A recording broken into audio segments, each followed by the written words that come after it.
Yeah, and we are going to be live on Facebook. I'll share the link, but I increased capacity yesterday after my experience with we had a talk on menopause, and clearly it's a topic we need to revisit because the Zoom ilija.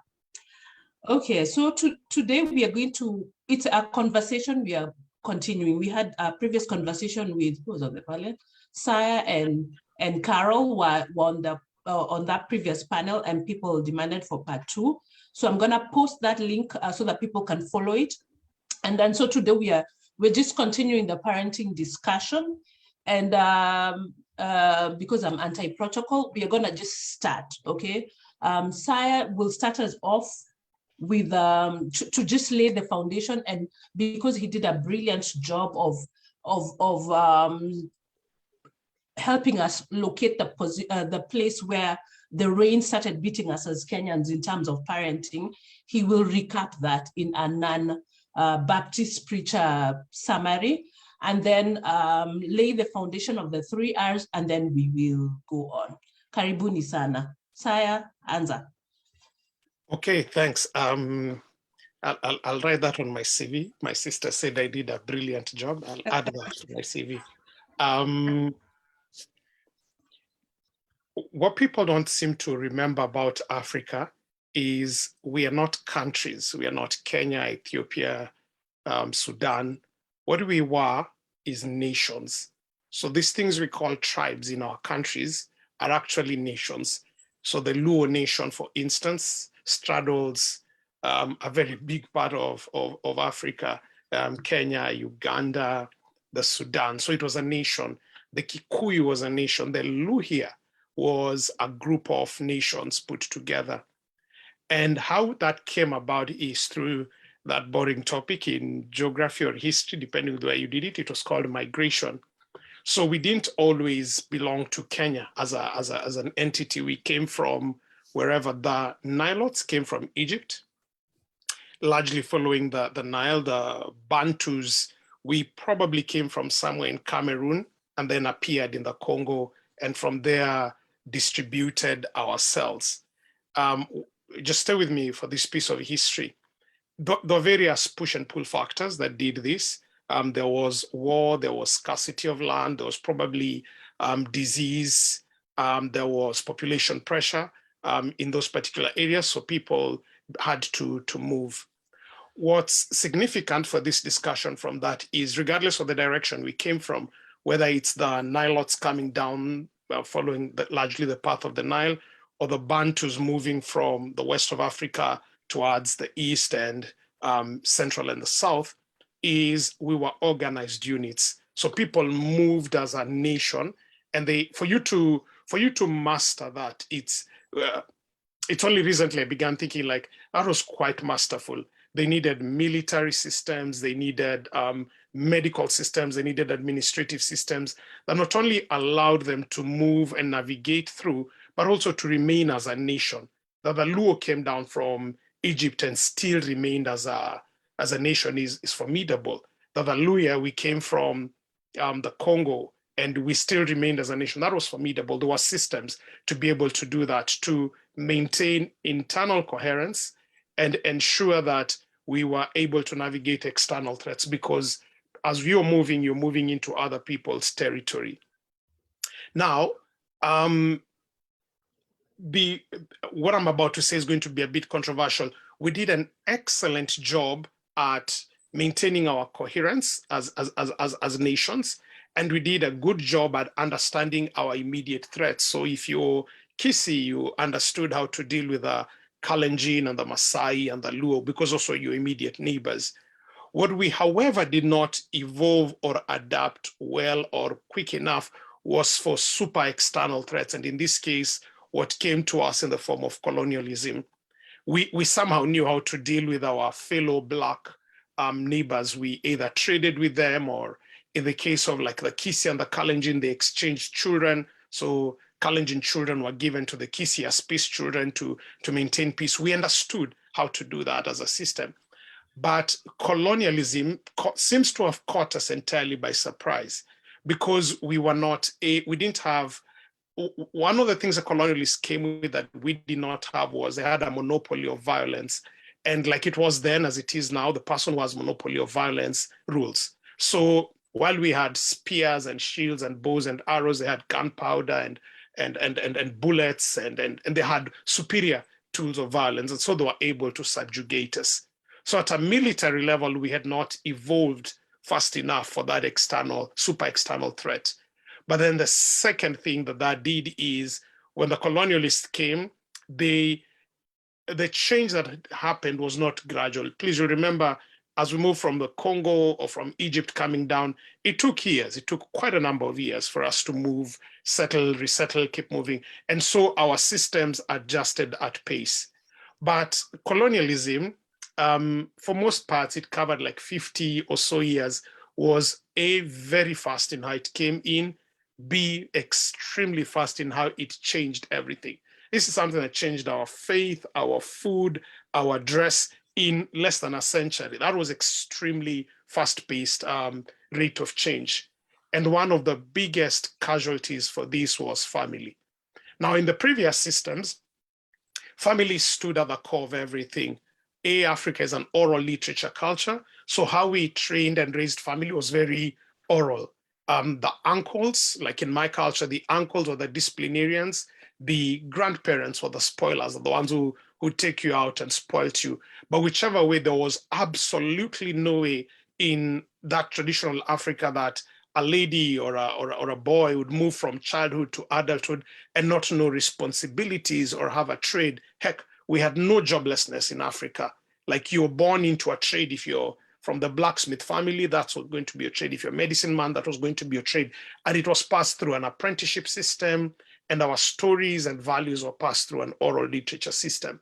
However, comes the white man and introduces a completely new way of learning, which is more textual and written. And frankly speaking, we were not recording our history. We're not moving through Shungwaya, writing things down. We passed it orally. And then comes these guys who, for a 50, 70-year period, take our strongest, brightest people, put them in schools, takes another bunch of them, puts up in detention centers. It disrupts the whole thing. That was a first wave in which the African family, as originally constituted, began to degrade. The biggest casualty initially was the men. And let me just say the man has never quite recovered. And the reason the man was the biggest casualty is A, he was taken for his physical labor. B, he was considered the biggest threat, so he became the biggest target for detention. And C, because of the natural African tendency, he had to defend his community. And so the biggest casualties was men. But there was collateral damage in that in the absence of the man, and the basket case for this is when you just go to South Africa and see how this works, it's very sad. When in the absence of the man, what happened is certain values that even the ladies need to learn from the men began breaking down. And so we fight for independence. We get black majority rule, but we never quite go back to what we were as Africans. We step into a world that has gone from, during the period of our colonization, the world was going through modernism. After the period of our colonization in the 60s, the world was now entering into a postmodern era. So you can be able to see within a 50, 60-year period, we've gone through so many changes that, frankly, we were ill-equipped. The basic unit of organization in Africa was and still is the family. But changes that happened to that family in a way that was almost irreparable. Unfortunately, we have not yet been able to have enough time to go back to like those 3 hours of that we want to look at today. So that's a quick snapshot of where we are in history. Oh, and one more important factor that happened is during that time, there was like an airlift. So many, our core parents, our grandparents remained here, and the rest of us, either through Harambes or everything, moved either to the cities or quite a bunch of us were taken abroad. Therefore, the value systems that began operating, some of them began even conflicting. There was disintegration of the family unit because for the first time in a long period in history, people were able to live in a 20-kilometer radius away from home. Most people born, were raised, educated, died within a 20-kilometer radius from their home. But now during the colonial era and the post-colonial era, people were now living miles away, and some of them even went abroad. And therefore, family, as originally designed within the African context, began having problems. What's the way out? Africa needed, and we do need now, to go back to the 3 R's of learning, which is, sorry, I keep forgetting, I keep from the beginning. Most people begin by wanting to regulate, which is wrong. You want to spank, you want to force, you want to cajole. That's a third and final step of normally learning, okay? People need to be able to get to the point of relating. You need to be able to relate with what you want to regulate. There are gurus on the call who will be able to get to that. And we did that brilliantly in traditional Africa. We had our taboo system. Right now we frown at it, but when you really look at our taboo system, it was a brilliant mechanism for doing 2 things: for building proper relationships and then providing an adequate avenue for regulating. So we didn't, for instance, understand the bacteria in eggs, but we just knew ladies eating eggs, especially when pregnant, doesn't work too well. So we just created a taboo system and said, you know what, pregnant women should not eat what? Eggs. And it worked well for us. Of course, some people, as in all cases, overstepped. So Africa, the African family, both the ladies and the women and the men, need to begin relearning. We need to unlearn what was wrong. We need to relearn what we lost, and we need to learn what is new. It's my hope that today's call will be able to dive deeper on this. Posa, before you roll your eyes anymore on me, like, yeah, I hope that recaptures what you needed me to do. No, you for your preacher side, you did well. And I'm so sorry, Carol, you always have to follow Saya after his history lesson. Of course, you can make a comment, but what are your what do the 3 R's look in terms of in your profession? You can tell people what you do, and then just let's go through the 3 R's. I worked in Kirinyaga, please. What do the 3 R's look from your point of view? And they're not the 3 R's of Trish. Trish reminded me yesterday of the reading, writing, and arithmetic, and I almost fainted over here. Yeah, so what are your 3 R's, and how do you agree with them, and how do you go about doing that? Okay, so let me start really briefly. What I do, I work with parents. I'm a parenting coach and a therapist, and I love what I do because I get to make parents look at themselves and really examine themselves and see what it is about them that's getting into the children's environment to eventually determine those behaviors. So for me, these 3 R's are really, really important. But before I jump there, again, Saya, that was really amazing. I think I'm just enjoying that history lesson like I enjoyed last time. And I feel like we just need to have conversations to help us really appreciate where we have come from, because without that, then we many of us seem to just be making noise at the surface here, but being able to just link it with where we are coming from just makes even me appreciate what I do even more, because I see the linkages and I see that this is not a Western thing that we are trying to bring, but it's something that is so well grounded in who we are as a people. So what are these 3 R's? I think at the very base for the triangle, because actually the first time I saw that triangle was when you shared it in our previous session, but it's still the same. We're still speaking the same language. Really, that at the very top, we're looking at reasoning. And then in the middle, we're looking at relating. And then at the bottom, we're looking at regulating. When we're thinking about, and I'm just going to narrow it down to children and their emotions. So I'll just give a very basic example to just bring that together. A child is having a tantrum, and that child is 3 years, 2 years, and they're rolling around on the ground, screaming and scratching, and they don't want to be touched, and it's uncontrollable. And as a parent, the first thing I do is, okay, we are at the supermarket and we need to go. We are at the supermarket. This kid is crying. This 3-year-old, 4-year-old wants the red balloon, not the blue one. And that's why they're screaming. So there's actually a balloon, but they want the red one, not the blue one. And they've just gone off, you know? And so then how do we show up in that moment? A parent, any parent, which is something I've also done as a parent, is I'm just thinking, this is so embarrassing. This child is out of control.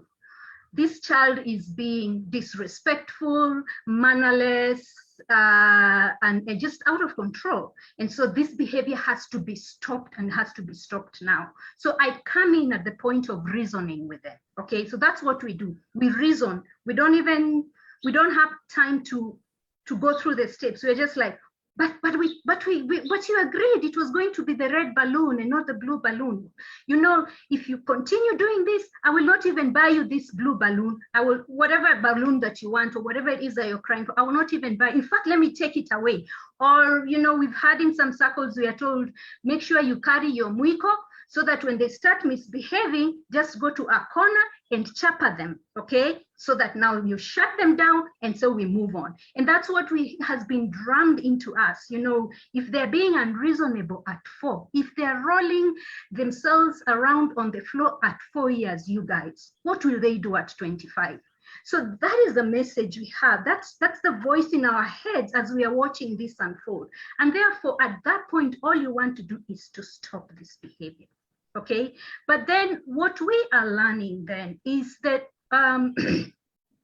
we need to be able to begin to understand what is really going on with this child. And I want to believe that that whole diagram comes from understanding how the brain works and understanding emotions. And therefore, what first of all you need to really, put it up. It says, first we must help the child to regulate their calm, to regulate and calm their fight, flight, or freeze responses. So the moment the child is out of control, what has happened, out of control, and I'm saying that in brackets, okay? I'm putting that in quotes, sorry. What has happened is that the fight, flight, freeze mechanism has been set off.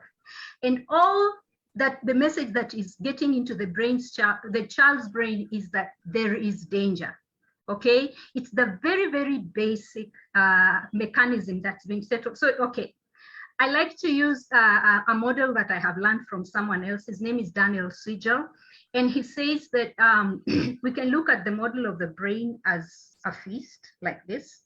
This is how the brain looks like when we just draw it very, very basically. Okay, yes, thank you, Patricia. So it's so when we look at it that way, then then he says that we can sort of section it into 3. So we have the lower part of the brain, which is now the one that is totally responsible for basic functions that we don't even have to Posa, am I on the right track? Am I over explaining scientifically? Tell me. You're on the right track. Thank you. So I want to simplify as much as possible. So the lower, this part is what they call the limbic, the stem, brain stem, the stem of the brain, and that's the one that's attached to the, the nervous, the spinal cord and all that. Anyway, so all the messages that comes from the environment, for example, there's danger, there's a lion, the first thing that happens is that these messages are taken, are captured by the lower part of the brain, which is fully developed at birth. So when a child is born, that part that senses danger is fully functional. okay? And it's responsible for basic functions, breathing, blinking, whatever, things like that. Then there's the middle part here, okay? So this is our palm, but we open it up, and the middle part here is the limbic brain, which is basically what, in a very simple way, is the emotional brain. It's in charge of our emotions. And this one comes online maybe at around 2 to 3 years. So we have the limbic brain, the stem brain, the brain stem, which is responsible for the basic functions. Then this one is responsible for emotions, okay? So whatever is happening in the environment, so picture our caveman, those caveman days, they were wired to protect themselves, okay? The brain is wired for protection. So we have inherited that even up to now, and not much has changed in terms of how we respond to danger since those days. So the little boy who wants the blue balloon and not the red balloon, in their brain, whatever has been sent to them as a message to the brain is that there is danger. And so the brain goes into full emotions, to full gear mechanisms to prepare for that. And that's why they're going to roll around the floor, because they are overwhelmed by the emotions that are here. The message that is being sent to the brain is that there is danger. So at that point, when what happens is, again, remember the brain model is supposed to be like this, but when too much emotions is involved because there's a message that has been sent that there's danger, what Daniel Siegel says is that you flip your lead, sort of this part, the part here, which at the top, I had not explained the function of the top of part of the brain. This is what is called the cortical brain, and that's what is responsible for all these amazing things we want our children to have by age 2. You know what? We want them to reason, we want them to share, we want them to just be able to express their emotions. Those things come only at the part of the brain that's responsible for those things. Logical reasoning, empathy, caring about others, actually happen at the top part of the brain, and that is what is called the cortical part. And when does this cortical part of the brain develop? It starts really getting active from around age 5 there going onwards, okay? So remember the bottom part, the first two parts, the ones that are responsible for emotional expressions and all that, by the time the child is 3 years, they are already online and they are already active. The part that we are trying to get our children to really, really use, which is the cortical part of the brain, the one that is at the front here, responsible for decision-making, empathy, and logical reasoning, does not really come online until later on, from 5 years, some people say 8 years, 9 years onwards. But then when does it get fully developed? At age 25. So back to this child, okay, who is rolling around on the floor. So what has happened is, during a normal calm time, the brain is like this. But when the child is overwhelmed by big emotions, what Daniel Siegel says is that you flip the lead. So the lead of the brain flips. So the part that is supposed to be there for reasoning is actually not accessible. Okay, and so when you're trying to reason with a child and remind them of the consequences in the heat of the moment, it's like you're knocking on the wrong door. So what do you do instead? You need to be able to regulate now that whole stormy space by appealing to their emotions at that time. So how do you appeal to their emotions? But first, you help them to regulate and calm their responses, and maybe we can talk a little bit about some of the very basic techniques we use. But just you yourself as a parent showing up calmly, that calmness, they mirror it. The problem is that they go off, we also go off. Then we start threatening and we get all agitated. And so we are agitating them even more. And what usually happens in that time when a parent feels they've been pushed to the corner, that's now when they come with their big voice and their authority. They yell, they chapper. When you yell and you chapper, the child is going to stop. But have they stopped because you have supported them to walk through that moment? Or have they stopped because they're just afraid and scared of this big voice?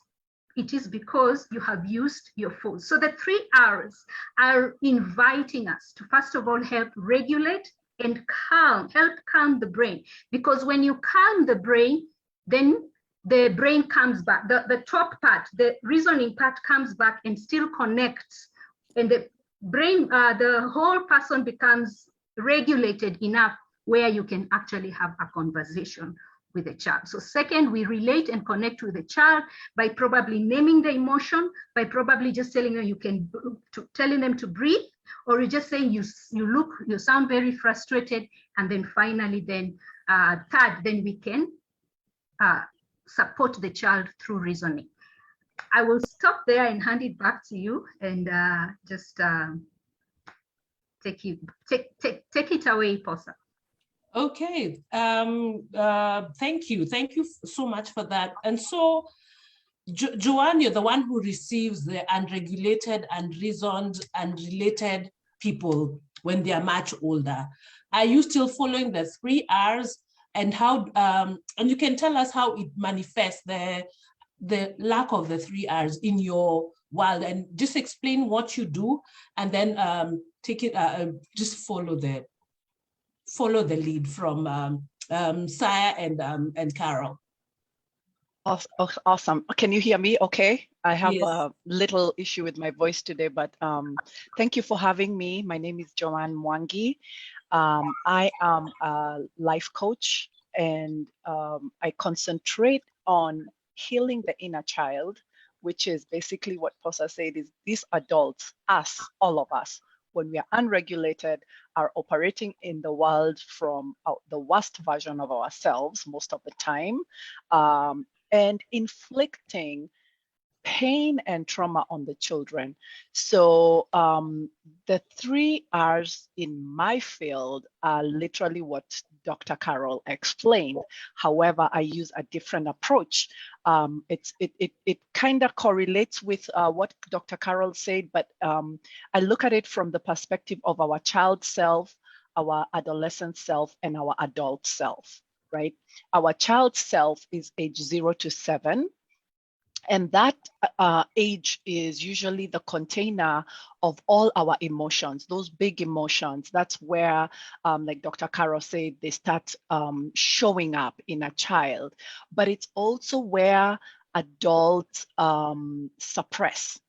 learn to suppress a child's emotions. So that's where we are taught that our emotions are not valid. We are taught that some emotions require punishment, and therefore we suppress them. And therefore, as we go through life, we don't even know how we feel. Most of the time, if you ask people, how are you feeling? They say, fine. But what does fine mean? Identify what does fine mean.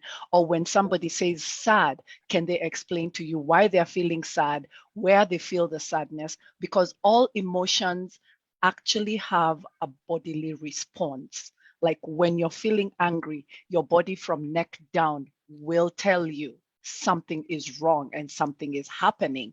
And when you see that 2-year-old throwing a tantrum, whether it's anger, it's frustration, whatever it is, in my classes, I use a feelings wheel. I don't know if you guys have ever seen it, but it's a wheel with all the emotions, and you can be able to use it to name what you're feeling. And sometimes how a person is feeling is a feeling about another feeling. So that child could be throwing a tantrum because they're feeling frustrated, because their excitement has been taken away, because mom had said, you can get the red balloon. Now there's only a blue balloon.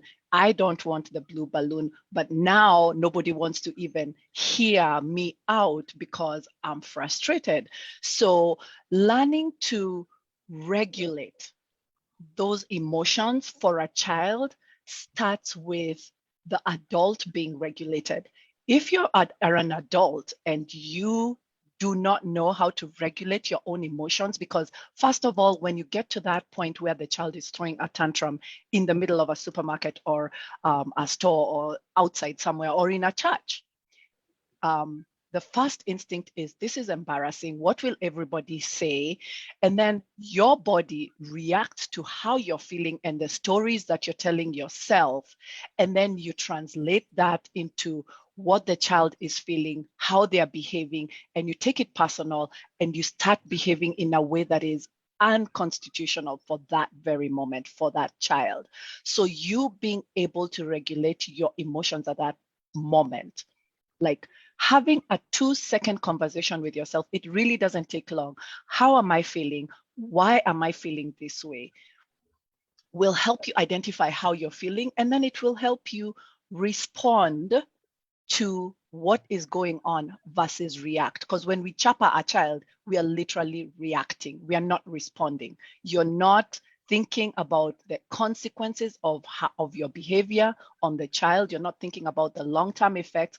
You're not really taking time to think about what the actions that you're going to take. So those emotions from a child's self are what we need to nurture in the form of regulation. And we also need to validate that every single emotion in a human being is valid, because if they were not valid and if we did not need them, we would not have them, right? We would never have them. So that fight, flight, and freeze, and then there's also fawn mechanism was given to us by God, by science, by whoever, for a reason. And when we suppress it, that's when we find people as adults behaving in ways that are just totally unacceptable and unreasonable and harmful to other people also. Then the adolescent self is that age group from 8 all the way to 27. And then also just, I look at it from a scientific perspective, because all adults or all human beings don't grow and learn at the same pace. So it's an age range, a chronological age range, right? From 8 to 27. For some people, it could be up to 30, where that prefrontal cortex actually grows and matures completely.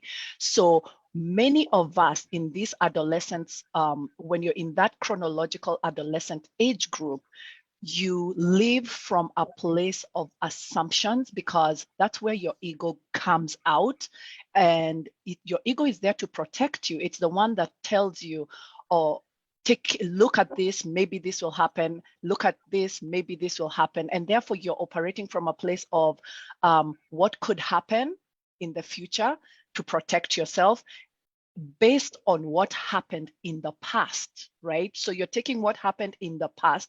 So whatever happened to you from age 0 to 7, you're carrying that with you, and you're making decisions on how you're going to react to life based on that, with an assumption that because this happened, this could possibly happen. But you're not looking at the present moment on what has actually happened or what is happening. So therefore we create stories and assumptions, and we live life through that. And an example of that is even that child, the way Dr. Carol said, if you don't chapa this child at age 2, they're going to become a thief, or they're going to become, I don't know what, at age 20.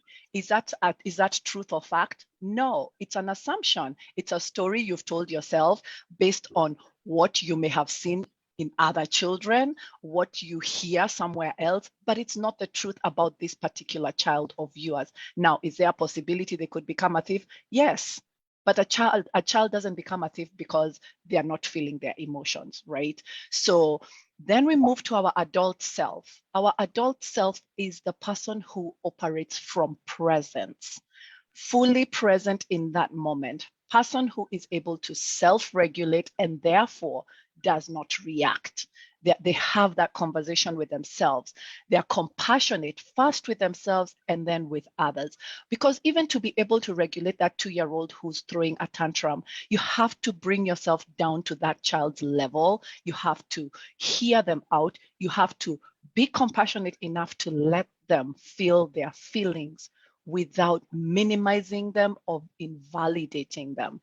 And then you also have to operate from a place of no judgment, where you're not judging that child and you're not judging others. So if you're operating from a place of no judgment, you're also not accepting other people's judgments of you. So if you're that mom whose child is throwing a tantrum, you're not worried about what other people will think about your child throwing a tantrum. You're worried about the well-being of your child at that very moment and how to regulate that child. So whatever is happening externally is not your problem. And therefore you have no judgment of them, and you have no judgment of self, because judgment also starts with us. It's truly operating from the adult self is self-reflection, radical self-acceptance, and radical self-acceptance of others. So to be able to use the 3 R's to regulate, to relate, and to reason, I would say you have to be in tune with all 3 parts of you, your child self, your adolescent self, and your adult self, and then make it a practice to operate from your adult self, which is operating from the present, operating from truth and fact as many times as you can, because when you're operating from truth and fact, you're not bringing in stories and assumptions. You're only operating from what is the truth about this very moment? What do I know about this very moment? What do I know about what's going on with this child at this very moment? And then dealing with it from that perspective. So that is my 2-minute sermon. Yes, you guys would make wonderful preachers for me, who doesn't like long sermons. And so we moved. That was wonderful. I always learn in these sessions, and I feel like, have you ever felt like you've underachieved in life when you listen to other people? That's how you feel sometimes when you come to these things. Thank you. You guys have enriched my life so much. We are moving on to Trish, because people have decided I have a burden for children with invisible disabilities, and Trish comes from that world. And I don't know if she will follow the 3 R's, because she deals with a different group. She'll tell us what she does and go through her own form of 3 R's. And from the education point of view, because whether we like it or not, 3/4 of the parenting is done by teachers. They need to get all the salaries on this in this world. So Trish, take it away. Thanks, Posa. Good morning, everybody. I'd just like to say thank you first for everybody who has taken the time to be on this call. You know, time is a valuable thing. So just being here is a testament to the fact that, you know, you're interested in the topic that is being held. I have done a couple of talks with Posa, and she's been the moderator for them. So, and we've grown up together, basically from primary school all the way. Her sister was one of my best friends in primary school. So that's just a little bit of a background of how I know Dr. Posa. So again, my name is Patricia Parker. My field of expertise is special education, predominantly students with autism. I teach in New York City, the largest school district in the world, practically. And pretty much the biggest, I want to say we have the biggest, what do you call it, setting for students with disability, particularly severe disabilities. So with autism, it runs on a spectrum. So you have people who have autism who it doesn't really show. Those are the people who are higher on the spectrum, which is the Asperger's syndrome. And that's people like Einstein and what have you, very smart people, but they struggle with societal norms and being able to adapt to society, you know, in terms of socializing.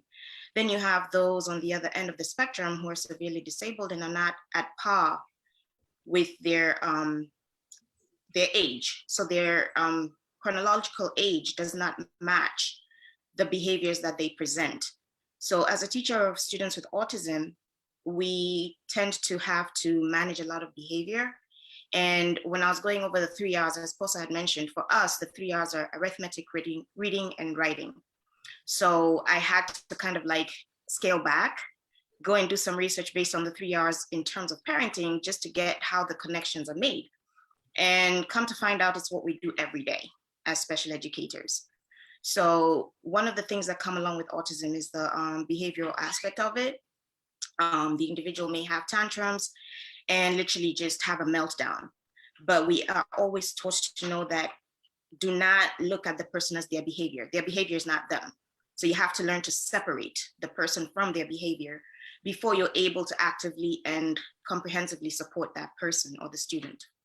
So the first thing, when you look at the 3 R's, the regulate, relate, and then reason, you definitely cannot reason with somebody who is already at the height of, their agitation. There's absolutely no way. And as a teacher, I cannot have a class go on if somebody's at that level, because whatever I'm teaching is null and void. It's not coming in, because at that point there's a block. So we have to first regulate. And when you're talking about regulate, don't look at it as a negative thing. Regulating is more like supporting somebody to be able to get back to base, and calm down. So that gives an opportunity for the person's mind to open up to what you're presenting to them. So when you're talking about regulate, it's not, okay, I'm going to regulate by beating you so that you can tone it down. That's a different kind of regulation, which is negative, because yes, they'll be quiet, but are they hearing you? So what we do, especially in my school district, they have this program called Get Ready to Learn. And that's pretty much like yoga. So we practice things like yoga, calming music, just to get the students at a basal level where they're all calm and they're able to, listen to what you're saying and no outside interference. So once you're able to get them to that calm level, you also have to make sure that you're able to relate with them, because I don't know if you've heard the saying that students do not learn from somebody they do not like. So if a student does not like you, it's really hard for you to cross that barrier and present information to them for them to be receptive to it. And it's the same thing with our own children. If your child does not like you at the moment, there's nothing you will say that is going to really sink in for them. At that point, you're the enemy. And as an adult, what do you do with the enemy? You're not going to listen to the enemy. You're on defensive. You're on defensive, and everything else comes and just gets blocked at that defense. So as a teacher, you have to kind of tone it down, figure out a way to relate to the students. So like if you're dealing with your child, it's on a one-on-one basis, but for us, we have to figure out how to relate to an entire class. So we have to be self-aware as well. So it's been said, if you're coming at somebody who's already in crisis and you're coming to them with your own personal thoughts, your own personal baggage, then it doesn't help. One thing I was taught in my first year of teaching was always come down to the child's level. So I'm not going to talk to a child standing up and they're sitting, because now that's showing power and control. But if I bring myself down to their level and use a low talking voice, which we often call the inside voice, your inside voice, no yelling, no screaming, they tend to mirror that. So energy is neither lost or gained, it's just transferred. So if I'm coming with negative energy, I'm going to transfer that to the child. But if I'm coming with positive energy, calm and collected, then the child sees that. I'm not in a battle with them. And then also you have to realize you're the adult. You can't be screaming back and forth with a child. It's counterintuitive. So when you come into a situation of a crisis, more often than not, you have to regulate yourself, understand that this is not the child, it's a behavior that's being exhibited, and there's a problem, there's a situation that they're trying to communicate with you. And due to their lack of adequate communication skills, considering their age, you're the one coming with the experience of how to handle situations. You should be aware of how to handle situations. Is yelling a good way to handle situations? People use that when they've reached the height of their, I can't do it anymore. So you start screaming and yelling. But how many times has that solved the situation for you? So when you come into the situation of a child in crisis, you have to try to tone down the situation. So how do you do that? Maybe breathing exercises, or just stop and give them time. Because when you start yelling, now you're causing them to yell as well. So you're just both in a shouting match. So essentially, it's just trying to, bring the situation back to a very basal level. And then at that point, now you can start to relate with the student. Let them see that I'm not here to judge you, I'm not here to hurt you, but I'm here to support you, I'm here to help you. And if the child trusts you enough, then they open up to you and they start to explain to you what is going on. And then you're able to support, and it creates a relationship where at the end of the day, now you're able to teach. And one thing I've learned, even for myself personally, is that I may not remember everything my teachers taught me, but I will always remember how they made me feel, right? And I think that applies to many of you. You know that teacher who always picked on you. Like, you don't remember what the heck they taught you, but you remember they always picked on me. They always picked on me. Then there's that one teacher who, quote unquote, you were their pet. You did more for that teacher. Even if you did not know the topic or whatever it was, you tried to make sure you showed up for that teacher. So that as a parent, I think also you have to understand that if a child feels safe with you, if they love you, they'll always try to show up for you. Even if they're unable to do it, they will try. And as an adult, you have to see that. You have to be able to look beyond their faults and see this child is actually trying. And I should give credit for that. Remember, you're the adult. You're always the adult in that situation. And you cannot expect a child to be at the same level as you. As the doctor and Ms. Joanne have mentioned, there's stages to the development of the brain. So if I'm 30 with a developed brain and I'm expecting a 12-year-old, 5-year-old, or a 2-year-old to reason like me, I have problems. I have problems and I need to seek help, because at that point in time, maybe you're not mature enough, and maybe you shouldn't be dealing with children, to be quite honest. And you need to seek help to get yourself to that point where you're able to scale back and understand, first of all, this is not personal. Whatever is going on is not personal. The child is trying to explain something to me, and this is the best way they know how. So how am I going to handle the situation? And also, if you're thinking about what people around you are thinking, then you have some maturing to do, because they cannot control how you function with your own child. You know, if society is scaring you from being your child's first line of defense, then you need to scale back as well and think about that, because this child is dependent upon you. You know, so it was kind of tricky. When Poster gave me the topic, I was like, hold on, wait a minute. How am I going to be talking about arithmetic, reading, and writing, and everybody else is talking about something different? But then as I looked into it, I saw where the connections were. And essentially, we do this every day. When you send your children to us, this is what we do every day. And I think it's a little bit different back home in Kenya, because in America, they have guidance counselors, they have all that. And our training as teachers, we go through that process as well. I'm not too familiar with how the training is back home, but I know there were teachers who just used to, it was their mission in life to beat the badness out of me, for lack of a better word. And it didn't help me, for lack of a better word. It really did not help me. And also, they're not provided with the tools or the support, the training and the constant professional development for them to get to that place. So we, as the parents, should be able to help our children in that regard, because at the end of the day, it's our child. You'll send your child to my classroom, next year they move on to somebody else, but you're the constant. You're the constant in that child's life. So being able to understand this concept and practice it at home, it also helps your child going forward, because when they go to school, they may not exhibit these behaviors, because working with you at home has helped them be able to regulate and know, okay, if my teacher came in and said that the timetable said we're having math, but the math teacher is out, and so this English teacher comes in, I can't have a tantrum. That's life. Things change. Nothing is ever constant.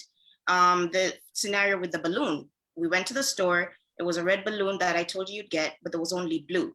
So yes, you'll have the tantrum, but that's a teachable moment for me. I can sit and I can tell you, hey, maybe we can get paint and have an activity at home and let's paint balloons. How about that? That may be something that the child will be like, okay, you know, maybe I can get two things. I'll get paint and I'll get a balloon, and we'll go home and paint. But to just scream and yell like, listen, you're going to take the blue balloon because there's nothing else here, or you're not going to get a balloon at all. You're going to have that tantrum all the way home. And if you have a child like me, beating won't even help. I'll look at you and your arm will get tired. I'll be like, beat till you can beat no more, you know, because you have that child who's like oppositional, defiant, and whatever you do, beating is not it. So you just have to, and also know your child. Take time to know your child, because a lot of us, it's just, you know, the house help is taking care of the kids. So you don't have that connection with your child. You don't really know your child that much. And you don't even talk to your children. It's more like boss employee type relationship in the house. So you don't have that relationship with your children to know who they are. Because if I'm going to that store and I know that my child is capable of throwing tantrums, I need to have a plan B in my pocket.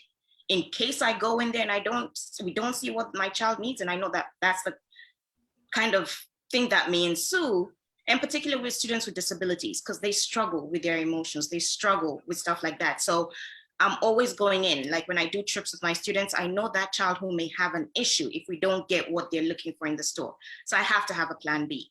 And as a teacher, what we do is when you're writing the child's IEP, which is the individualized education program, you look at what triggers this child and you have a plan so that if something should happen, how am I going to handle the situation? But always remove yourself from it. Do not make it about yourself. Don't center it about yourself. It could be something that happened at home and the child has carried that to school. So when the behavior manifests itself, you're not fighting with the child like they're doing it to you, because they're really not. They're just trying to communicate, and maybe they don't know how. They don't have the tools in their toolbox to be able to articulate exactly what is going on with them. So we as the adults need to practice, the understanding that a child's behavior is not reflective of us. It's not them yelling at us. It's them communicating with us what their needs and their wants are. So I don't know, Posa. I don't know if I tied it in. So I'll hand it back to you. We have to do the whole, we did invisible disabilities before, and of course I lost the recording because I never used to keep them that time. But we have to do it again because we don't talk about this enough. No. But my question to you is, what happens in a mixed household? Like you have children, the able children and children with disabilities in terms of discipline. In terms of the 3 R's, how do you do the 3 R's without one child feeling disadvantaged? We had this conversation before. Could you just go over it again? I'm sorry. So, did it make sense, or was I speaking Luya English? No, it makes sense. And Okay. You always have that within the family, even with all children being on the same level. One kid will feel mom prefers this one, mom prefers that one. But I think when you have a child with disabilities, at the end of the day, that child is special. And somehow, some way, you have to let the other children know and let them grow up understanding this. Because at the end of the day, God forbid something should happen to you, they're going to be that child support system, right? And they're going to have to be able to protect their child because their sibling is vulnerable. So you have to figure out a balance where the other children understand that it's not favoritism. However, your sibling requires more support than you do based on the disability that they have. So and then again, it goes back to being able to relate with your children, know who your child, like you have to know your kids and you have to know how to mesh it, because it's not a one size fits all. Every family dynamic is different. Each child has a different personality. Like one can act like the dad, the other one acts like the mom, and then others may act like the grandfather 10 times removed, because that's genetics. Things appear and reappear. So you have to have a way to manage your family dynamic where you understand how each child operates, and it falls in line with equity, right? With equity, you're not giving everybody the same thing. You're giving each one what they need to succeed. And that's how we do it in the classroom. I'm not going to insist that, okay, because we're giving out iPads, everybody gets an iPad. Maybe Peter prefers to use manipulative such as, sticks or outside environment, and the iPad is not important to him. So me just saying because of fairness, everybody should have an iPad, it doesn't support Peter in any way. What does Peter need to thrive? What does Jane need to thrive? So I need to present, an environment that is equitable in terms of what each one needs in order for them to thrive. So I don't know if you've seen the illustration where people are standing on a ladder and there's a fence for them to look over.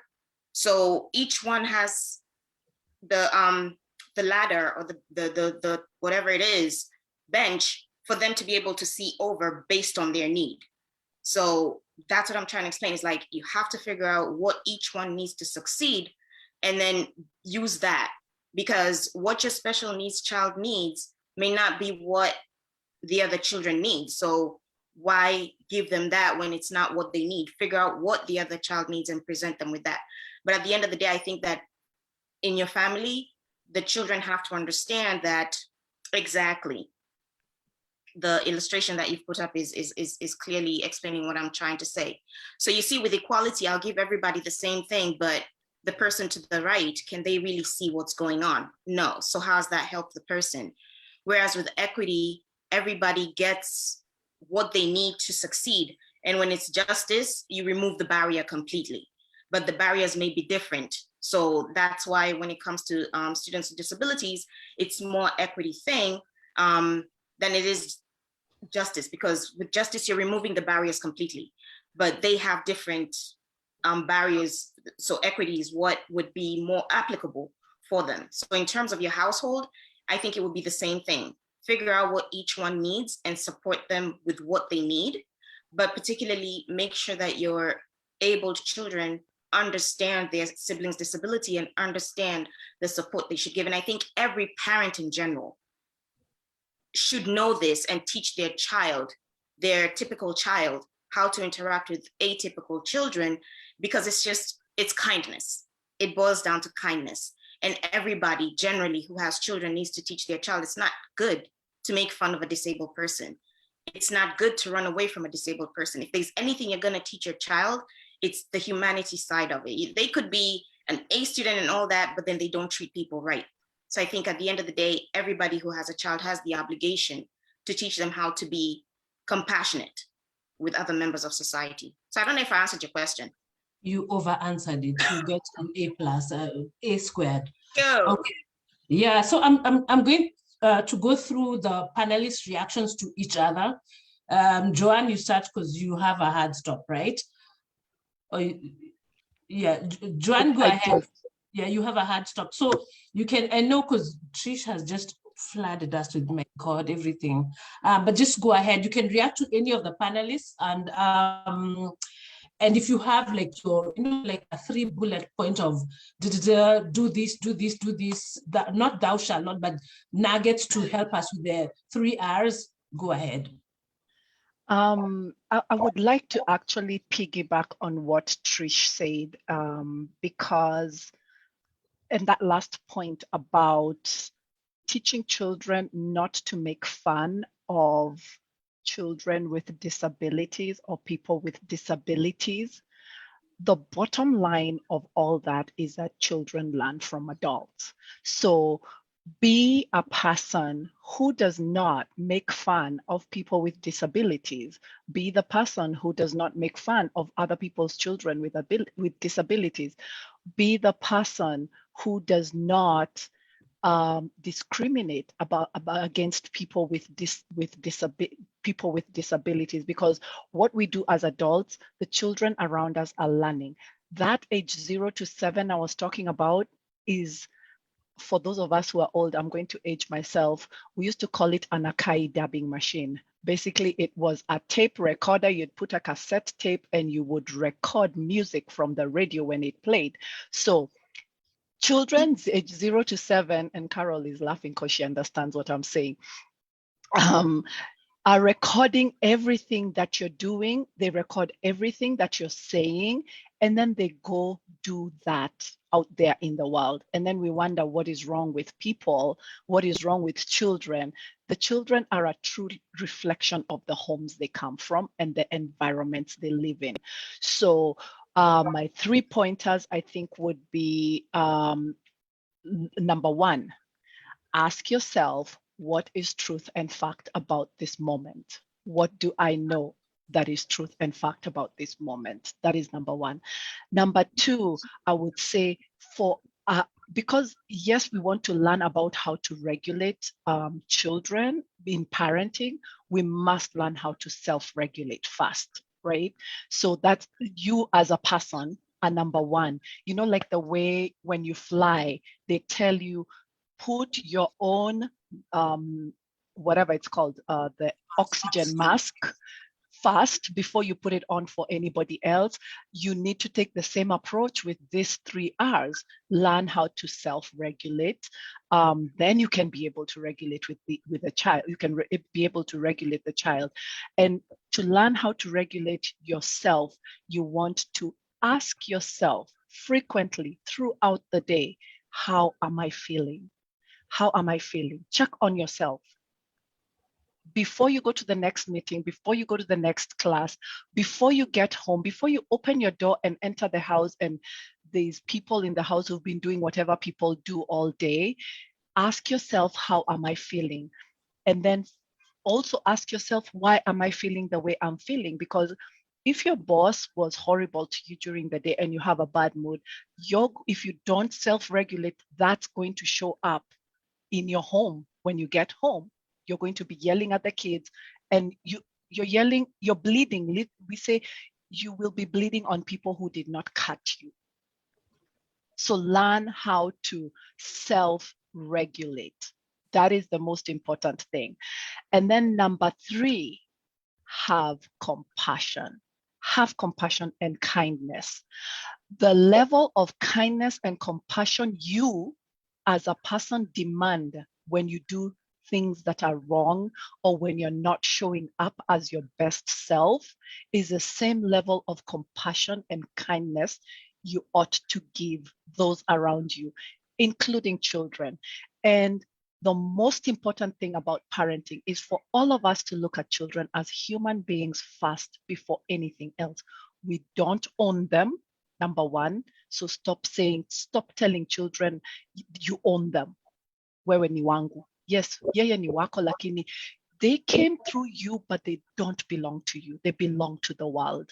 They belong to the universe, and they're individuals and they're unique and they're not your mini me. So stop trying to model them to be you and to feel like you and to behave like you. You can guide them, but do not dictate who they become. And the only way to do that is by allowing them to be human beings, the unique human beings you birthed. That's the best way to do it. So that is my 2-second, whatever you called it. Okay, and you can put in the chat where people can find you. Okay. Yeah, self-advertisement is always welcome here. So 2-second self-advertisement. Yes. Yes. So in my work, I usually do group classes. I don't do one-on-ones. I find it more effective to do group classes for adults. Currently, I have women. Women are doing the work. Men are scared. Men, I don't know what. So Saya, tell the guys to come. Tell the guys to come and do the work. But it's a 12-week course, masterclass, where we go through a human being's life from conception all the way to your adult self, with the intention of teaching you how to operate from your adult self. And then I also have a boundaries masterclass, because if you don't know how to set boundaries, you cannot operate from your best self in life, period. So I have a 6-week boundary masterclass, and I will post my links on the chat. Thank you for letting me say that. You're so welcome. Thank you. I don't know, Saya, because you spoke a long time ago, we even forgot you were there, and because I know, and the reason you're on this panel is because these parenting seminars tend to be very XX heavy, and you're our XY representative. So I know you parent by remote parenting, because you parent my children and our siblings' children. But just tell us from the male point of view, and also react to the other panelists. And you're the one who taught me this 3-point thing, your 3-point thing.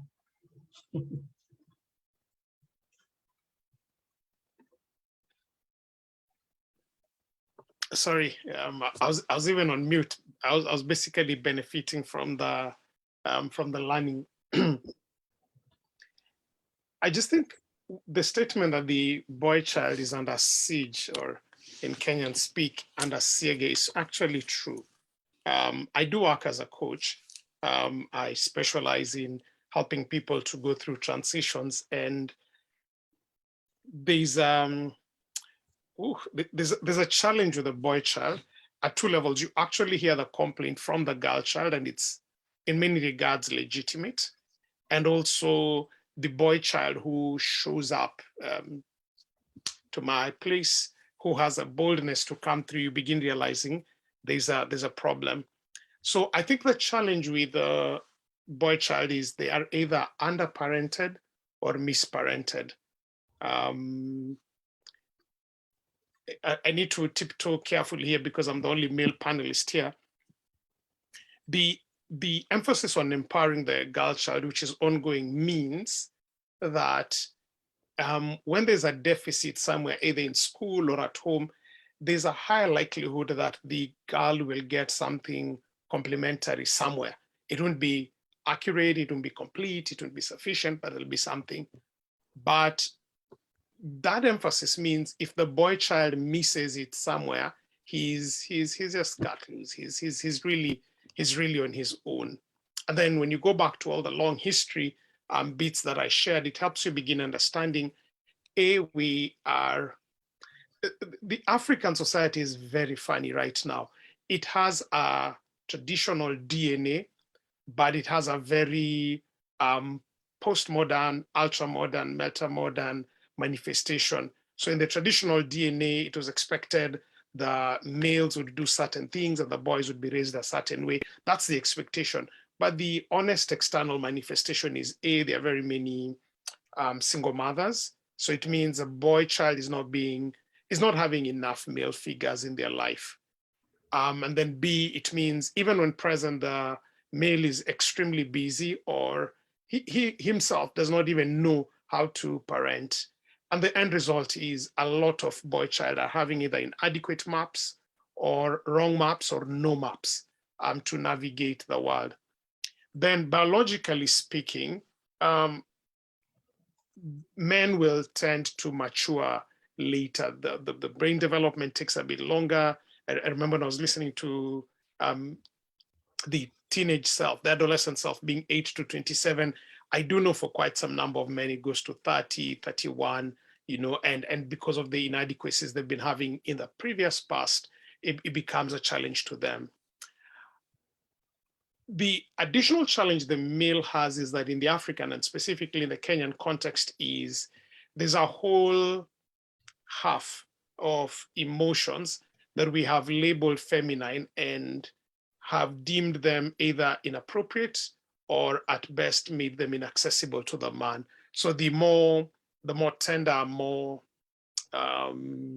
expressive, like crying or being needy or dependent, that range of emotions has been, basically the man has been cut off from them. So they don't even, it's a kind of things when they're experiencing, they don't even have an awareness because, and we learn it in very interesting ways. In the soccer pitch, when you're hurt during a game, what we do is we tell you strong. And if we sense that the injury was too much, we add 2 more strong. So we say strong, strong, strong. That's how, and you're meant to pick yourself up from there and get going. And literally on the pitch, you're told things like, "Wacha kwa dem," stop being a woman. That's a way of making you stop crying. Forget the 3 R's. We don't have time for that. And it's carried over into everyday life. And therefore, mental health issues in men become longer. And this is a constant problem from the growing. Of course, I'd like to throw a challenge to the people running parenting things for something needs to be done for the boy child, because the number of single ladies, for instance, raising boys means within, say, for the African Kenyan context, means they are not able to help the boy gain access to this other set of emotions, and many of them are limping. I'm feeling heavy of heart, therefore I'm even realizing I'm becoming incoherent because I'm dealing with too many of those sort of cases, and it's a real present and a practical need. What is a way forward? I think men need to be told and brought back to the three R's as postulated today. But I also think, and I would definitely promote the whole reconnecting with your inner child. Many men need to do that. That child is gone. That child is either severely repressed. Yet if they reconnect, or if they heal that inner child, a lot of innovation would happen, a lot of better things would happen to them. Then I also feel many male parents and people who step in the place of parents, whether it's you're raising up your niece or your nephew, needs to be reparented. Because the constant mantra is this: we parent the way we were parented unless we are reparented. So the days you open your mouth and the person coming out is your mother or your father, like you both in tone, choice of words and everything, it's your mother. And the only way to stop that is we will parent. My parents parented me the way they were parented. I hear the stories of my grandfather and I'm like, I see a miniature grandfather in you, or I see a miniature grandmother in you. In certain regards, my parents have been reparented thanks to the city and to the work experience and exposure. And I think for us to raise better, and I'm just speaking and wearing the t-shirt and the hat for the men to be raised better, we need the males to be reparented in very specific ways. One, to be present, and present to understand that it is not just physical presence that is needed. The males who are doing the parenting work need to be present emotionally. They need to be present in practical, tangible ways. They need to go back to the African apprenticeship model where you did as I watch, then I did as you watch, then I was able to grow and be able to do, and you later on come and see. But the absenteeism that is there is having an inappropriate effect on all the children, but probably a bit more the male child. So I think all male parents need to have some amount of reparenting, because right now, as we navigate meta-modernism, they need new tools for that.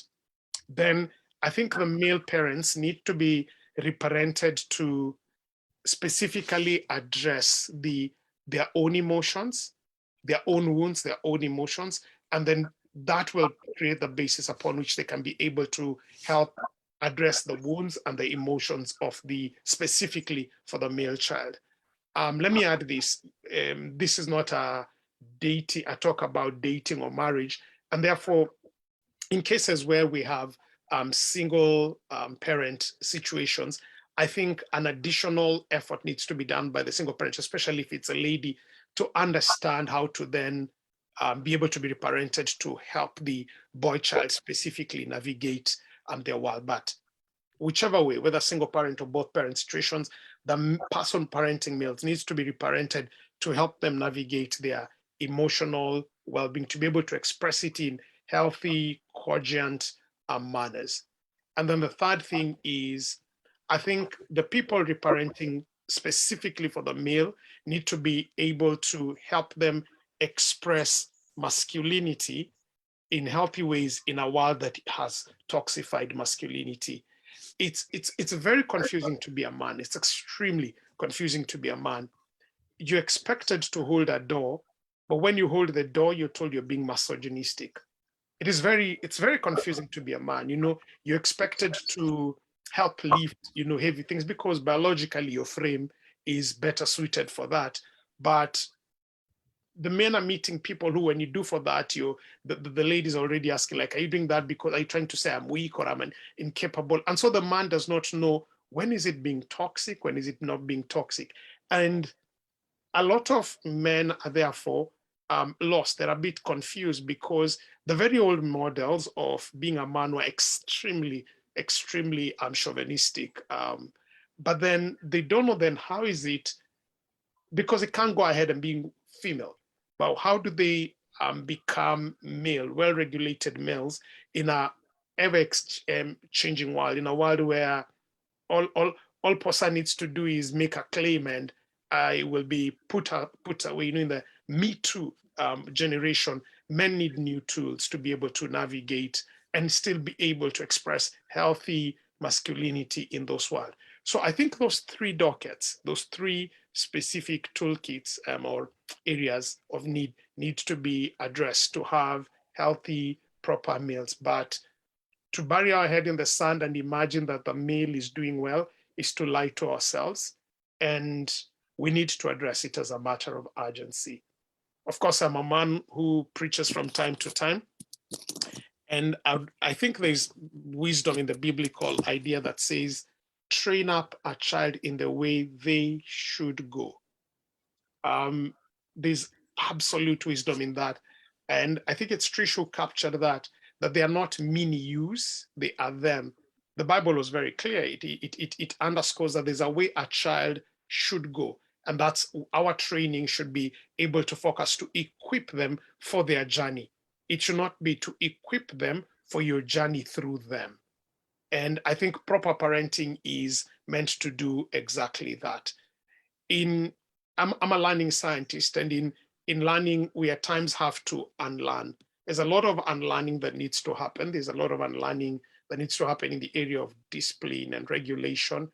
But then there's also a lot of learning that needs to happen in the area of proper empowerment. And as I always like to say, we need new maps to navigate a new world, because the maps we have placed in the hands of the man are old maps, and they're trying to figure out a new world using old maps when the streets have changed and the lanes and the corridors have gone. Yet the tools, some of the tools from the old world can be redeemed and repurposed, but then that now needs that core R. It's called, for me, reparenting them for those three realities that we've underscored. I think that's what I would say, Posa. Okay, we grew up in the same house, right? Mbodo kuna kizungu mingi hivi. So I'm just, oh yeah, it's Mrs. Mbogo and Mrs. Kanyaru. I've seen a Kanyaru here. I don't know if it's your mother who taught us, but I'm just asking, how do we, let me give you an example. We sent out the flyer for menopause. It went round and came back to me 3 times. 3 times, meaning it had circulated like, and it's all sorts of high schools and everything.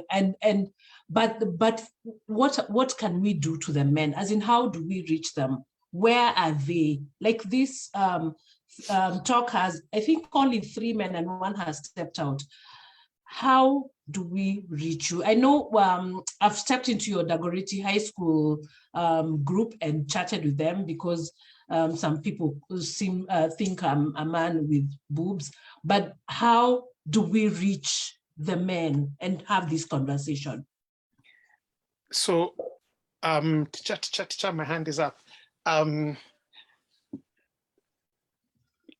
let me begin gingerly. Men are not women without boobs. When we begin understanding that, it makes the whole difference. Where I see efforts to reach men, especially when initiated by women falling flat, is because women almost come with the assumption that these people are just like us minus the boobs. No, we are very different. Men are very specific. When I need help, my car I could be driving my car and it breaks down, yet I was going to the bank to try and get money to sort school fees.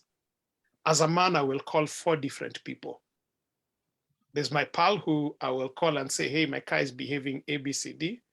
We talk about the car. He wouldn't even know I'm trying to get money to sort out school fees. He wouldn't.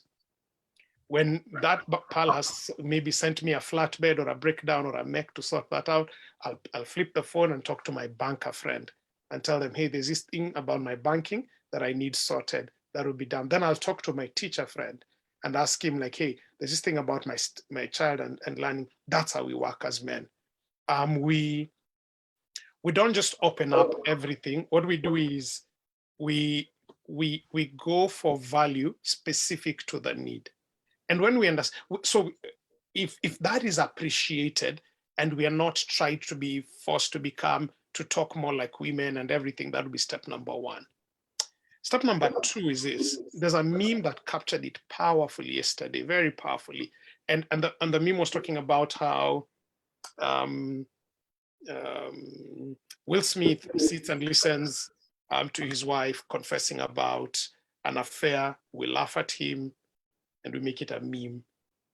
There was, who is this? There's 2 other celebrities, had a mental health issue, break down publicly. What did we do to them? We laughed at them.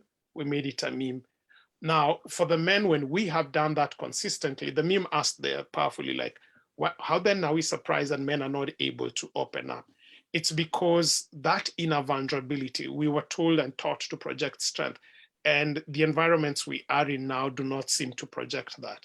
Therefore, the bits that I found very successful, I mean, certain all men groups that are very effective, very, very effective in doing our thing. You've mentioned like the Dago group you joined in. I mean, another group for, it's called Manning Up, that do very well when we talk amongst ourselves. So first thing is this, and this is really point number 2. So point number 2 is the best people to reach men will be men, okay? And please understand that men will not, we will not create a 300-person group and talk about our most intimate issues. We don't work that way. We probably, that's why you'll find men in a group just talking about Subarus, and that's all they'll talk about there. They'll talk about their Subarus. They're not talking about where their Subarus are taking them, what problems they're trying to solve. So please just allow them and put them there and let them be able to talk about what? Subarus. But the way to reach men is among men, okay? The way to reach men is among men. Then the third thing is, it'll have to be, for men to be reached, the nuance will have to be more one-on-one. I like the masterclass. I partly understand why the challenge is having is because to just get 12 men or so, to form a masterclass to talk needs levels of vulnerability we have not yet been accustomed to as men. But please just reach us where we are. Let men take a man aside, empower that one man. And when that one man is known, even within the men's group, we know when I need to know about Man U, this is the go-to guy. When I need a guy to pray for me, this is the go-to guy. So let's take aside one by one men and let's empower them. And when we've done that empowering, release them back to the men. He will do a more excellent job than trying to approach them as though they were simply women minus the boobs. That's what will be done. Okay, Joanne, I think you're almost, and I know you're burning to add something before you step out. So Joanne, just go ahead. Then then Carol will go next, and I will share the meme Saya was talking about. I didn't know it was a thing. I just wanted to piggyback on what Saya was saying about making fun of men. And I want to speak about it from a female perspective. And that's one of the reasons why we are not reaching men, is because also from a cultural perspective, either cultural or societal perspective, because I don't know what culture is anymore anywhere, we tend to bully young boys when they're emotional, and we tell them not to feel their emotions. But then women, as adults, you want a man who's vulnerable. And then when he's vulnerable and when he feels his feelings, the same feelings that we feel, we tell them that they're sissies. We start calling them names and we are uncomfortable with their emotions. So it's confusing and it's hard. It's really hard for men to even trust us. So like he said, if you have men in your house and boys in your house, they have to feel safe in the society they're growing in, and they have to feel safe to be that unique being that they were born to be. And we are not actively and consciously creating that environment for them. And therefore, it's hard for them to even come to a class like mine, because how are they going to be viewed by these other men? Or how are they going to be viewed by this woman? Because from their mother to their grandmothers to their aunties to their sisters, the experience they've had with women says otherwise. So that's what I wanted to share, and I'm going to stay for a few more minutes, but this is awesome. Thank you. Okay, Carol, do you have a hard stop? Like, do you have all the time we can talk here till no, it's not gonna be long, but because Trish has invited, I think, Vincent to talk about the Sarah, you have a helper. Vincent, are you able to unmute and just comment on the yeah, Vincent? I'll butcher the second name, so I will try. Vincent, if you're here, you have the powers. Okay, Trish Vincent is, oh, he's here. Okay, yeah. Okay, Vincent, when you're able, you can unmute yourself and speak, but let's just go to Carol, circle back to Carol, the same thing. React to what your fellow panelists have said and your 3 take-homes, your 3 things. Okay, just so much learning. I love being in these forums, whether as a participant or on the panel. There's so much that I learn, and I'm so grateful. I think when everyone was talking, I just had something to say about everything they were saying. Then I'm just like, let me narrow it down to what I need to say. I think because we're talking about emotions and about regulations, to just piggyback on both what Joanne, Saya, and also what Patricia was saying, is to really look at ourselves and how we regulate our own emotions. When I'm thinking about all the conversation that we are having here, I think about the arguments that parents have with me when I try to communicate this kind of information. And one thing I hear a lot, especially from parents who are not in the space where they want to engage and get more information, they tend to become dismissive and say, our parents didn't have this kind of information. Our grandparents didn't have this kind of information.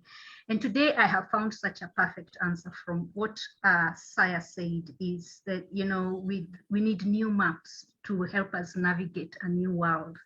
It's not the same world that our parents grew up in, you know, it is a different world. And so, number one of our biggest obstacles is just that resistance to receiving new information, because for many reasons, because if we allow ourselves to open up to new information, that means letting go of what we know, in quotes, what we know works, and yet is not working anymore. So that fear of letting go of what is familiar, and yet that familiar is so, for lack of a better word, Joanne, is so toxic.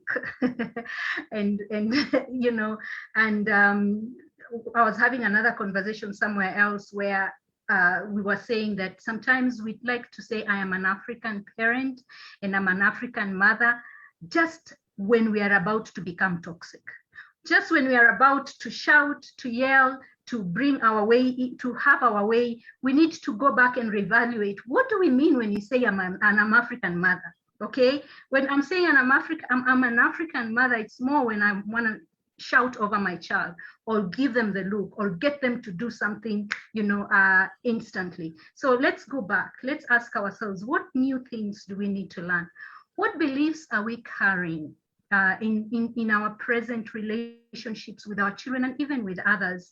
And what, for example, for me, I have more questions for you to go and reflect on. Number one, what beliefs do you have around respect? What does respect mean? Is it exactly how does it play out in your head?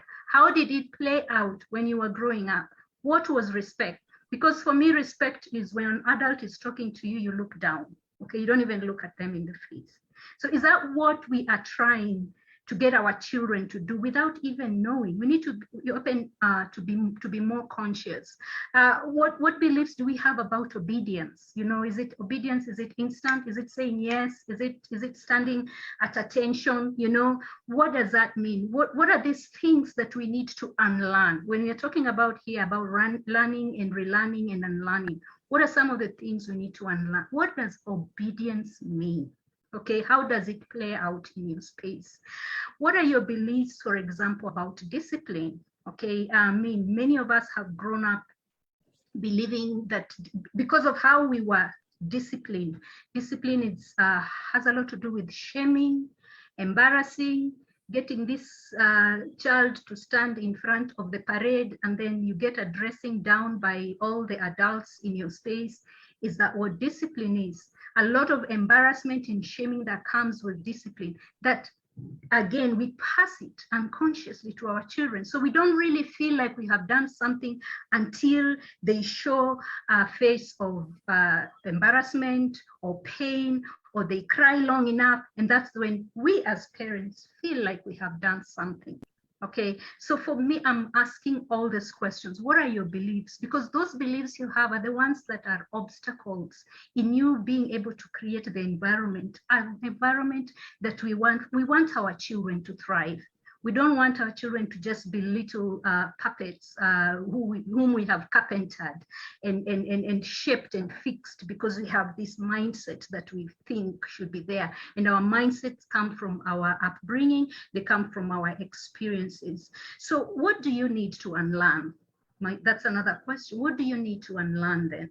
Knowing about all these beliefs you have, is there something you need to unlearn? And as we are unlearning, then let's open ourselves up to new information. So what new information, what skills do you need as a parent? What is this new thing that you need to learn now in place so that it can get you to a place of self-awareness where Joanne was telling us now, the adult self, you know, that space of self-awareness. What new things do we need to learn? There's a lot that we have to let go as humans and as parents to be able to get to that place. And I know for me, it's many questions. The other thing that I have really come to honor is vulnerability. I think that we are not allowing ourselves to be real about our struggles as parents. All we want to put forth there is what my child is doing, how much fun we're having, how many medals they're getting. But me who sits on this other side, where I talk to parents one-on-one, I have a peek into what really goes on. And what really goes on is daily struggles, daily fights, especially with teenagers, and tantrums to a level, not tantrums, but power struggles to even a level of violence. And we are not talking about these things. We're not talking about the emotional struggles that our children are having.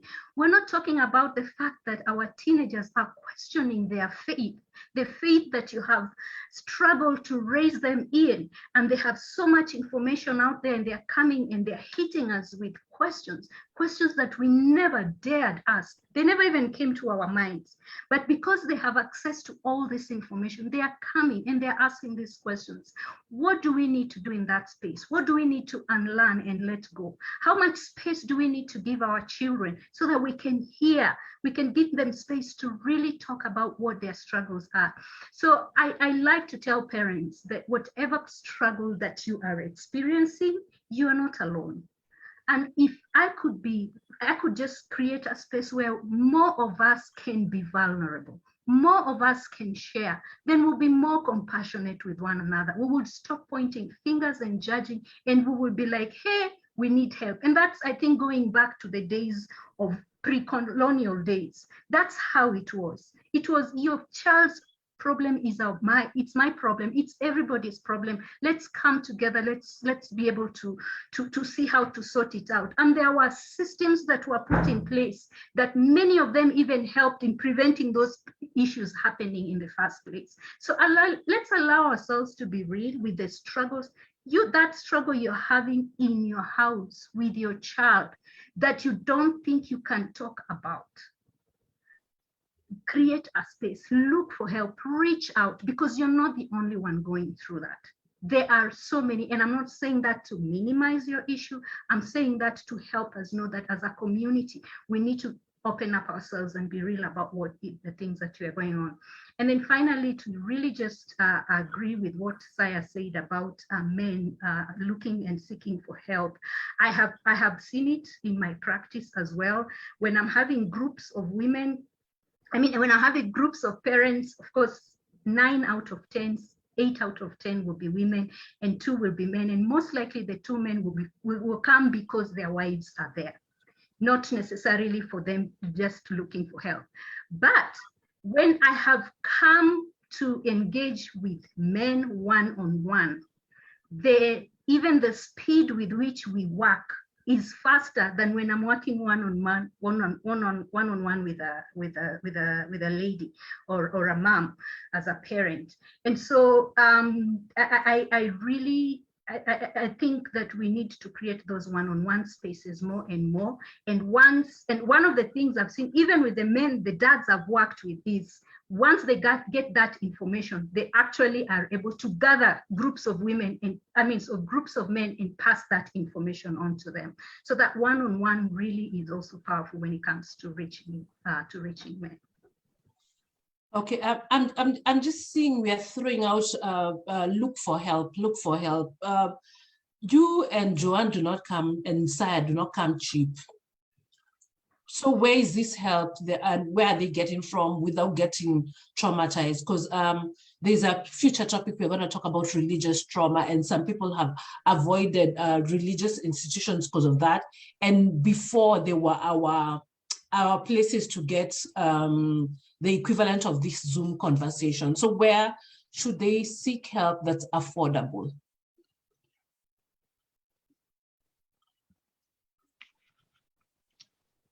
And any of you can take that up, yeah.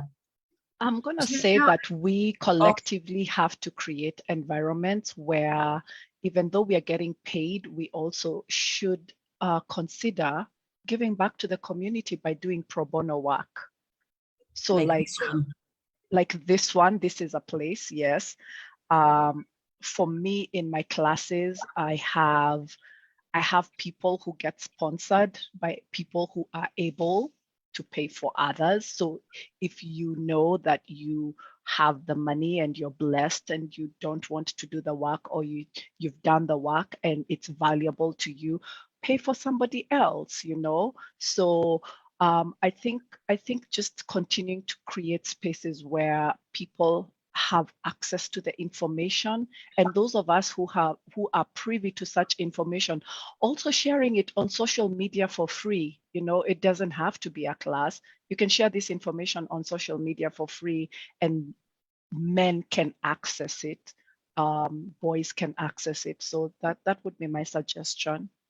Okay, thank you so much, Joanne. Saya, I see your tongue is almost leaping out. Yeah. Of course, first a bit controversial is, you know, the way they say, if you think education is expensive, try ignorance. So if you think we come expensive, you have an alternative. It's said a bit tongue in cheek. It's not arrogance. It's a worth of it. So I am speaking for the person in Eshitwitwi. For those who don't know, Eshitwitwi is, it's an actual place. It's somewhere near our shags.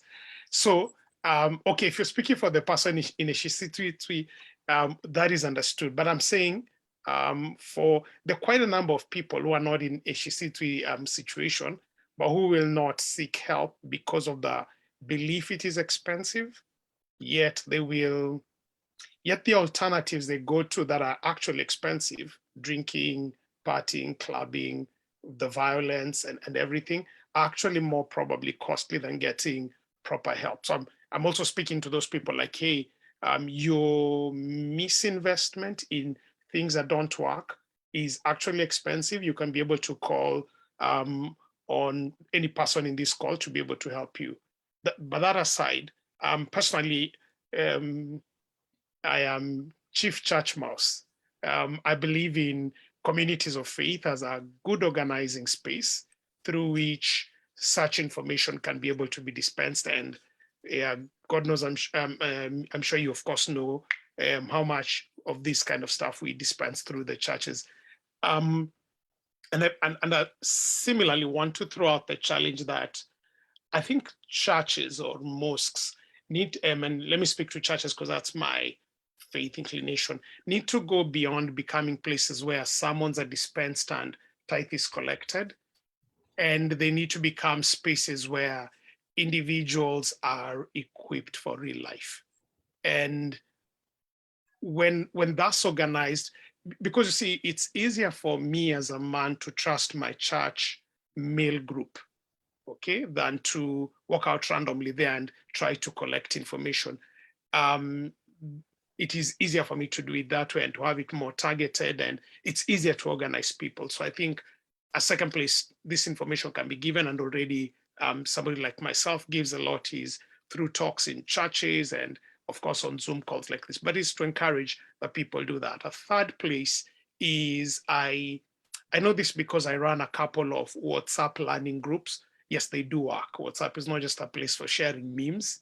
The actual WhatsApp learning groups, I've been able to experiment on that for a year and structure it very well. So invite panelists, and we have a WhatsApp chat for, at times even goes for 2 hours. That's very structured, and we share a lot of this information. And for men, it works brilliantly. Case in point, when I invited my sister to talk about male health. Yeah, funny fact, she talked about male health on a all boys group, and she did such a stellar job. It took some people like an hour for them to realize, wait, this is a girl. This is a girl we've been talking to like this, so totally openly. So I think spaces like that feel safe can also be places where affordably individuals can be able to access such spaces. Yeah, I think those would be my comments on that. Okay, Trish, Trish is gonna wind this down for us. If you have any question, you can put it in the chat, but I'll allow for people to unmute and ask. And I discovered yesterday there's something called, like the way Oprah used to do a post-show. We can, once we stop the live part, we can always unmute and ask the questions that you don't put on Facebook Live. So Trish, go funga ukurasa.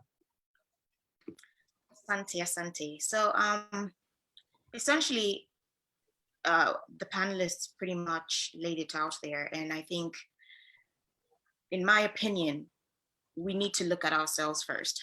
Before you can go and help somebody else, you need to look at yourself. A lot of us say, oh, tulichapwa, but look, we turned out okay. But are you being genuine? Are you really okay? Are you really okay? Are you passing that toxicity down to your children? Are you really, really okay? And you need to be honest with yourself and honest with how you process being okay and how you process we turned out okay. Because in all honesty, did we really? If we can't even relate to our children, did we really? And also understand that our parents parented us at a time where research had not evolved. Information was not easily accessible. So they were parenting from a point of view of their parents from way back then. So we also have to put that into consideration. And case in point, I just want to, reference the burning of schools in Kenya. A lot of people are saying just beat the kids. But do you understand that psychologically, some of the things that we put on these children, which most of us went through and claimed that we're okay, a child needs a certain amount of hours of sleep in order for them to function. So when we're making these children wake up at 4 a.m., 3 a.m., and we're thinking, yes, they'll be better for it. Will they really? And that's why I'm saying that we need to look at ourselves and have honest conversations, the hard conversations, and understand that it's okay to let some things go because they've proven not to work. And that's growth. That is growth. But everybody takes their own path, takes their time in doing so. But at the end of the day, it's just being honest with how you perceive things. I'll piggyback on what Saya had mentioned in terms of the boy child being under siege, Kenyan quote unquote terminology.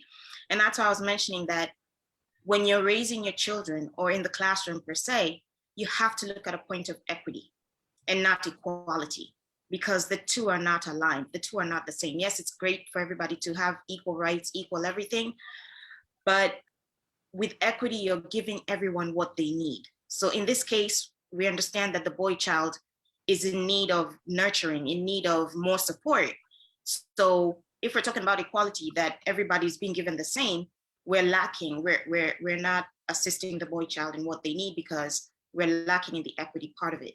So just, piggying back on what the other panelists have said, and also just to understand that therapy is not taboo. It's really just talking to somebody and being honest with that person in a safe space. And that talking helps a lot. Like, I think it was Joanne who had mentioned that when you ask people, how are you feeling? They don't know how to articulate that. That was me. When I started seeing my therapist, she asked me, when you're angry, where does it hurt? And I'm sitting there looking like, what are you talking about? I'm just angry. I couldn't articulate it. So how then do I support my son when he's telling me he's angry And I don't even know what that is. I don't know how to articulate that. So just being honest with your own feelings and your understanding, it's okay not to know. We can't be masters of everything. It's okay not to know. And just being honest with that and taking it from that place and starting to learn and being open to learning, you know, broadly, not just tunnel vision knowledge, it'll help in how we relate to our children and raising, you know, people who are better than we were, because that's the idea. You want to give your child better than you had. So just being honest with the conversations, being honest with where we're coming from, being honest with our own feelings, and being strong enough to seek the help that you need when you need it. So that's what I have to add, Pulsar. Okay, thank you very much. So just for you guys to know, in future we are planning to do a post-traumatic, Sarah, what did you call it, a post-traumatic high school syndrome, as in just to talk about our collective experience in high school, boarding school in Kenya, and how they've affected all of us. I mean, most of these leaders you're seeing here are just traumatized people, re-traumatizing others. The same way with imagine you were I was in Kawangware Secondary, you can always figure out that school. We were in a box being led by traumatized people. So we were just traumatized people, re-traumatized by traumatized teachers. Yeah, hurt people, you know? What? Saying that hurt people. Hurt people, yeah. I'll just transfer my hurt. I'll just bleed on to other people.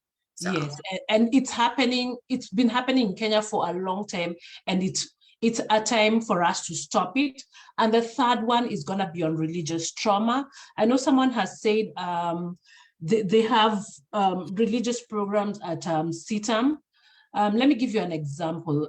My church, my Adventist church, falls on the spectrum of conservative churches, and they've been the anti-maskers, anti-vaccine people, and it has affected, when the Omicron virus is currently swimming in the States, the classes for the smaller kids have had to be closed because the parents have refused to mask their children.